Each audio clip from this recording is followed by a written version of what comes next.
dúzia de idiotas estavam lá provocando o Gabigol falou, quer saber? Você vai ver como é que eu vou fazer com vocês que estão me provocando. Aí marcou o primeiro, né? Aí o professor Diniz que disse que Não foi pênalti. pode dar uma gravata no amiguinho. Aos Pode, 7 né? minutos, aos 26 e aos 35. Só isso. A tal da lei do ex, né? Há quem diga que ele foi, inclusive, desrespeitoso com... Não achei. Com o Santos, com as cores da camisa, né? E o tal do Andréas Pereira, que tinha jurado paixão total pelo Santos, da bola? estreou, deixando a marca dele também aos 39 minutos do segundo tempo. Após o jogo... Aí piorou, tava ruim. Piorou muito. Piorou. Após o jogo, Fernando Diniz tentou explicar o massacre da Serra Elétrica. E o Renato, claro, né, falou do que aconteceu. Vamos ouvir o Diniz para você tirar a conclusão junto com a gente aqui. Mas anota, para não se perder. É a dedicação do grupo. O grupo do Flamengo ele é muito bom, um grupo inteligente, um grupo que sabe o que ele quer, ajuda bastante o treinador, isso é importante. Então, nesse pouco tempo, a gente treinou muito a parte tática. E eu acho que nós conseguimos isso, porque a resposta está aí dentro do campo. E agora, com esses dias a mais, é lógico que a gente vai continuar aprimorando. Aproveitar o tempo, não é porque nós vamos dar folga para eles merecem essa folga, esses 3 dias aí. Depois a gente volta com tudo. Vamos treinar um pouco de tudo. Treinar a parte física, treinar a parte tática, treinar a parte técnica, cruzamento, chute, enfim, tudo que é necessário treinar. É a primeira vez que a gente vai ter esse tempo privilegiado, entre aspas, né, para que a gente possa treinar o grupo. Feliz por um lado, nós temos 2 jogadores na seleção brasileira, mais um na chilena e outro no Uruguai, quer dizer, nós vamos ter jogadores importantes também fora do nosso convívio nesses dias. A parte tática ela é fundamental, eles têm entendido o nosso método de trabalho. Tanto é que a resposta aí não é porque nós ganhamos o jogo de 4-0, mas, se eu não me engano, desde que eu cheguei, eu acho que são 12 jogos, 13 jogos, uma derrota, um empate, 10 vitórias, 11 vitórias. É a dedicação do grupo. Se você desconsiderar que foi um pênalti, que provavelmente não foi, e 2 gols que a gente entregou, o Flamengo não fez o gol. A gente teve chance de fazer o gol. Então, assim, a gente jogou do Atlético Mineiro jogando assim, a gente ganhou do São Paulo jogando assim, a gente fez um jogo super equilibrado com o Palmeiras lá. Eu tenho medo da cara do Diniz, juro por Deus. Eu não durmo de noite, só Eu de ver lembro a do cara Jack dele. Nicholson. O Iluminado. O Exorcista. Não, o Iluminado. Iluminado, assistam esse filme. Esse filme é um Bom clássico filme. e tal. Jesus. Olha aquele Jack olhar meio Nicholson, medonho, maluco assim. Eu tenho medo. Eu tenho medo do professor Diniz, sinceramente. E tenho medo do que ele vai fazer com o Santos até o final do... Estão dizendo lá na Baixada que ele não dura até o próximo jogo, dependendo do resultado. Acho que contra o Cuiabá, se eu não me engano. Olha que o Cuiabá é perigoso. Então, esse pode ser o próximo moído, dependendo do resultado. Nossa, porque a torcida já está com o saco na lua, viu, Não, Roberto? assim, porque além de perder por 4-0, parece que a derrota do Santos é uma derrota continuada, né? Porque ela se prolonga. São 5 jogos sem Mas vencer. não, é que ela se prolonga Pra para o coletiva. jogo. Ele só piora as coisas. Além da dor de tomar um 4-0 em casa, ainda vem essa contabilidade criativa para explicar o placar. Pipo, é Aí óbvio. Não, né? Acho que isso é patético. Acho que não há nenhum torcedor do Santos que tenha ouvido isso e se sentido representado. Já, não foi pênalti. Então, não pode dar uma gravata no amiguinho. Né? Gravata no amiguinho é pênalti. O segundo tempo, 4 gols, arrasador, como o Flamengo fez com outros times. Mas o que eu acho curioso nesse trabalho do Diniz, que eu falei sou crítica, não gostaria no Esporte Clube Marília Paulista, acho que ele é um técnico que não é... Os times do Diniz não são competitivos e eu sou resultadista. Ele gosta da beleza do jogo, da plástica do time dele, ele é obstinado, até admiro isso, né? Ele é obstinado, ele acredita demais nas ideias dele, é obstinado, ele acha que o jeito de ganhar é se arriscar e tal.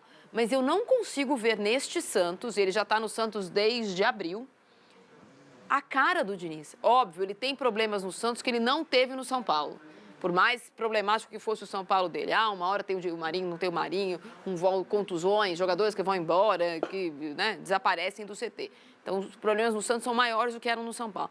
Mas até aquilo que a gente conseguia enxergar no São Paulo, que isso é o Diniz, o Santos não tem.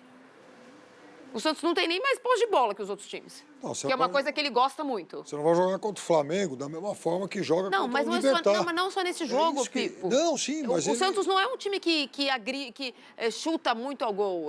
O Santos não fica com a bola, não troca passes. O Santos é um time facilmente desmarcável. O Corinthians, que não é nada disso, foi na Vila Belmiro e jogou melhor que o Santos. Não, a tática do Santos é DNA, Deus nos acuda. Então, por isso que eu acho que não é que há fábrica de moer técnicos e tal. Eu só acho que o Diniz no Santos, de todos os times que ele foi, que durante algum tempo você conseguia ver alguma coisa, no Santos você não vê nada. Agora, com relação ao Flamengo, o Flamengo é aquela coisa que você enfrenta o Flamengo pensando em perder de pouco, né? E os últimos jogos, o Flamengo tem colocado mais de 3 gols em cima dos adversários. E eu lembrava ontem, e coloquei nas minhas redes sociais, o seguinte, em 2019, quando o Diniz estava no São Paulo, o São Paulo foi jogar contra aquela máquina de jogar bola do Jorge Jesus lá no Maracanã 0-0. E trouxe um empate por 0-0, que foi quase que uma vitória. Ele conseguiu parar o Flamengo como parou no primeiro tempo, no jogo de sábado, né? Mas aí o negócio desandou. E o Renato, na coletiva, ele deixa também, na fala dele, Piperno e Marília, como se fosse a chave mestra do sucesso do Flamengo, a questão física dos jogadores.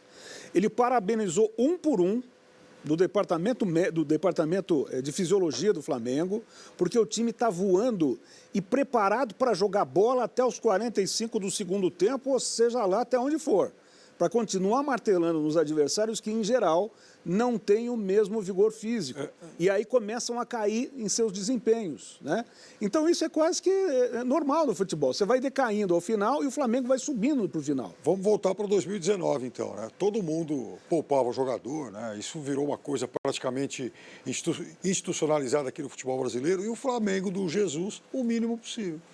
Ele trocava pontualmente alguém que estivesse já à beira de uma contusão, de estourar e tal, mas era o Flamengo que também chamava atenção por isso. E uma outra coisa, né? Como o Renato é melhor do que a maioria, que a média dos técnicos aqui do futebol brasileiro, é óbvio que quando o time vai para o intervalo, a chance do Flamengo melhorar é maior do que a dos outros, né? Não, eu acho que... Eu acho que elogiar o Flamengo neste momento é uma coisa bastante fácil, né? Você elogia o departamento de preparação física, você elogia os médicos, você elogia os olheiros do Flamengo, o dinheiro que o Flamengo conseguiu fazer. Mas, no caso, só para voltar no Diniz e no Santos... Então, se ele não teve tempo para estudar muito, porque o Santos também tem jogado muito, se ele tivesse assistido o jogo do Grêmio com o Santos no meio de semana, ele ia falar como o Santos não pode jogar. O Santos não pode jogar com o Flamengo como o Grêmio achou que dava para jogar no segundo tempo. O Grêmio no segundo tempo, com a mais, achou que dava para jogar, tomou 4. O Santos achou que dava para jogar, tomou quanto? Depois de empatar, tomou 4. Tomou 4. E o Internacional, que foi muito mais inteligente, muito mais sagaz, então o Internacional se fechou, aproveitou lacunas, buracos que existem entre o meio-campo e a defesa do Flamengo. Quando o Flamengo pegar times mais competentes, ele está um pouco mais sujeito a sofrer com isso. E o Internacional explorou muito bem isso e ganhou o jogo no contra-ataque. Agora, queria chamar só atenção para um jogador do Flamengo de novo. O Michael, nesse jogo, falando sobre os 2 últimos jogos. Então, ele fez gol, sofreu 2 pênaltis e deu assistência para gol. É outro jogador. Tá. 30 segundos, Marília. O Gabigol não foi desrespeitoso para você? Achei que não. Achei que ele fez uma postagem antes do jogo bastante bacana. Eu entendo que a torcida do Santos seja muito carente desses jogadores que vão embora. A culpa não é do jogador, a culpa é da máquina de moer jogadores e talentos que o Santos consegue fazer. E assim, ele é um jogador de futebol que todo mundo conhece. Ele é marrento. Mas o que ele fez? Ele comemorou o gol?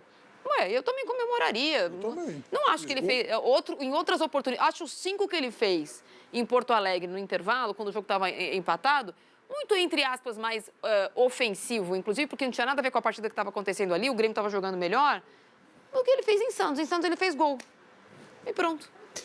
Bom, vamos para o intervalo. Daqui a pouquinho a gente vai falar de seleção brasileira.